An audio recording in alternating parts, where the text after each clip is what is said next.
Hey everybody, we are looking at the 3.7 liter engine of a 2003 Jeep Liberty. Like many other people, I had a water pump go bad, and I tried to, as you can see, it's already missing the electric fan and the belt isn't on there. I tried to make a not a quick repair, but tried to do this without the spanner wrench and use some bolts in the pulley of the water pump, and that didn't go so well. So I wound up buying a spanner wrench for it, which I bought off of Amazon. Got it from, it's made by company Lyle. I'll show you the number of it. 44180. You can get off Amazon. I will have a link in the description where you can get that plus a 36 millimeter. It's actually a 36 and 48 millimeter combo. CTA Manufacturing was the company, I believe. I'll have a link for that one too. But those are the tools I used to get off this fan clutch. I really couldn't find much information about it. Some people talking about this product and that product, but I decided to go ahead and make this little video using the Lyle. It's pretty simple. You have your two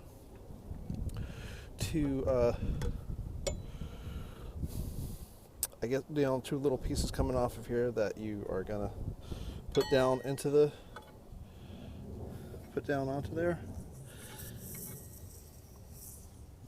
to hold it, and you'll get your wrench down in there. You can use like the one that I used, or another 36 millimeter, a 1 7/16 wrench should work.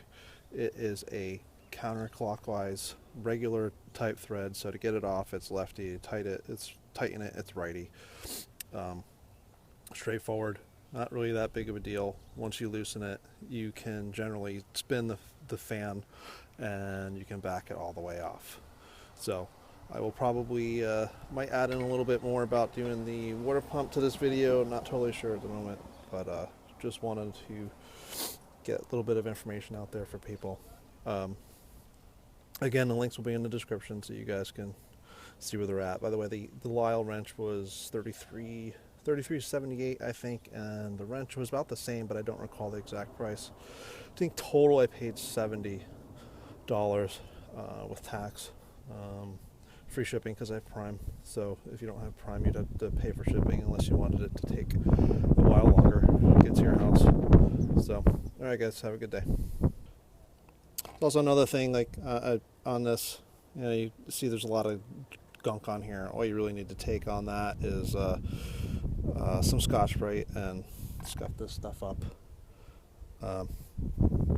Get it all clean. You don't need to use any sealant on there or anything like that, because the gasket will do it for you. So no silicone or anything, just a clean surface and rubber gasket. Okay. And so a couple of things I want to talk about with replacing this water pump. Obviously the water pump is out and I have cleaned the mating surfaces as best as I can. That right there is some pitting, so that's gonna be something you're gonna have to be aware of when you do this. Fortunately, it doesn't look like any of the pitting is gonna be where the gasket is. The O-ring, maybe a little bit there, but it should be okay, I hope. If it's not, I'll have to take the water pump back out again and use an abrasive wheel to clean it down a little bit. But the thing I wanted to talk about, really, one of them anyway, is there's 8 bolts on here. There are a 13 millimeter head. There are 3 that are long and 5 that are short. So if you don't remember where you took them out, it's not a big deal, because it is very, very obvious where the long ones go back. You can see, just look, we get up to this one there.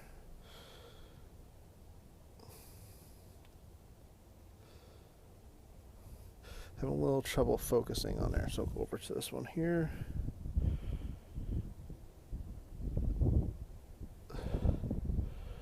There we go. The long bolts, the 3 of them, will go into the holes that have an immediate smooth bore. There are 3 holes like this. The ones with the short will go here, where you can see threads starting right at the beginning of the hole. So that's going to be the major difference. Well, the only difference between those holes. The holes are obviously longer and obviously shorter. It's really hard. It's going to be hard to like screw it up. You'll figure it out as you're putting them in, but if you use that method of seeing where the holes have a smooth surface versus where they have threads on them already, you can know where you're going to put the bolts. So other than that, I cleaned this up and have a little bit of like PB Blaster. The bolts that came out, the long ones anyway, were they came out kind of tight. So I decided to throw some PB Blaster in the holes. That might be of useful information to you. Just in case they ever have to come back out again, maybe they aren't so tight. All right. Okay, so just a little personal preference, but a tip that might help some of you when you're going to put this gasket in. It's really not a big deal to put this gasket in. But one of the things I like to do when I have something like this is use some kind of a lubricant to make sure it fits into here. So all I'm going to do on this one is use a little bit of coolant out of this bottle, just a small amount on my finger, and I'm going to rub it on the backside, and just kind of makes it slide in there a little bit easier. So you can do that all the way around. Another thing I'm going to do is on the mating surface on here, I'm also going to rub a little bit of coolant just to help when you go to tighten down on the water pump. You don't have any kind of pinching of the rubber seal. One other thing I want to go over. Come on over to these bolts here. I had a couple of them that came out a little bit difficult. No big deal. They didn't break, thank God.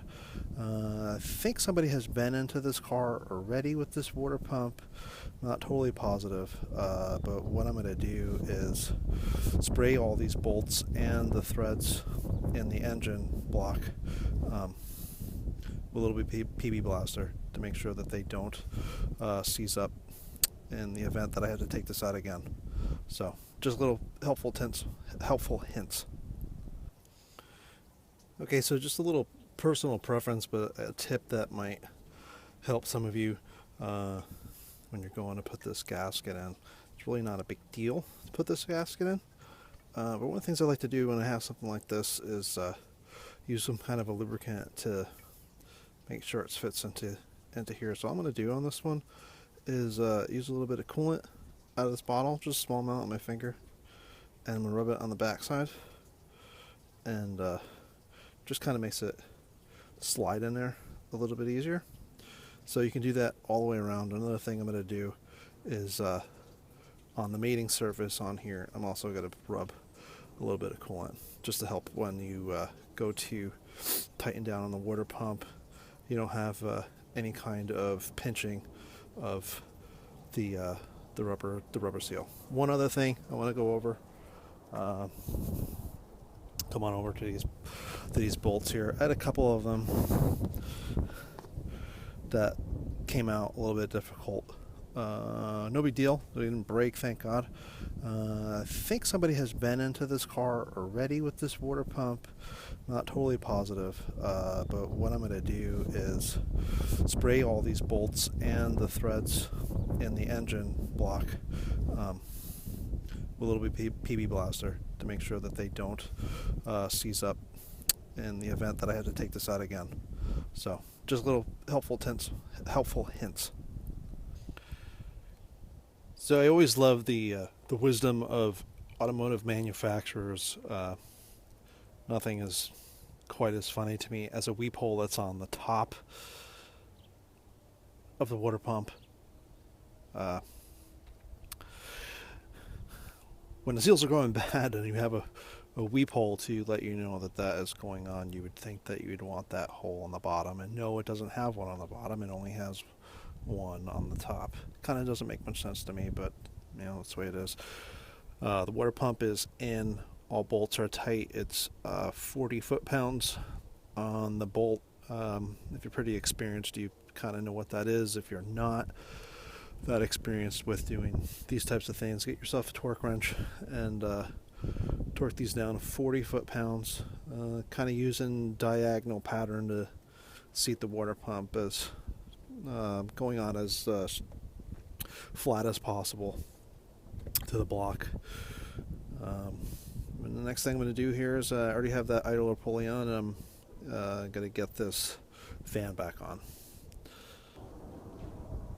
Okay, so getting finished up here, you can see I have the belt on. If you're taking this fan off for the water pump, or for whatever reason you need to take the belt off, you'll want to go ahead and put the belt on first before you do the fan. It's not impossible to get on, but it just makes it a lot easier. It's a lot easier to route the belt around the pulleys. I have the Lisle tool here ready to go, and the wrench, and you can see right there. Unfortunately, I don't have a tripod or somebody to hold the camera for me at the moment. My wife is with our infant baby, so I'm not going to be able to show how to do this, but basically you're going to hold one and tighten on the other and get it pretty tight.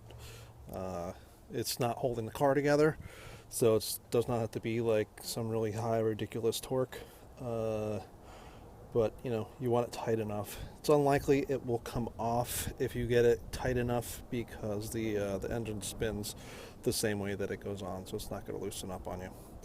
Okay, there you go, guys. Okay, back again. Another little tip for you guys: when you're filling this up, you'll see over here you have this little bleeder screw. It says on the side of it, you can read it, coolant bleed. So before you start filling it up, undo this, pull it out, and start adding your coolant 50-50 mix. Whether you buy it 50-50 or you buy a bottle of coolant and get some distilled water, either way, 50-50 for most people anyway. Once you start seeing the coolant come out of there, you're just going to close that back up, and then you're going to put it back in and tighten it down. Okay.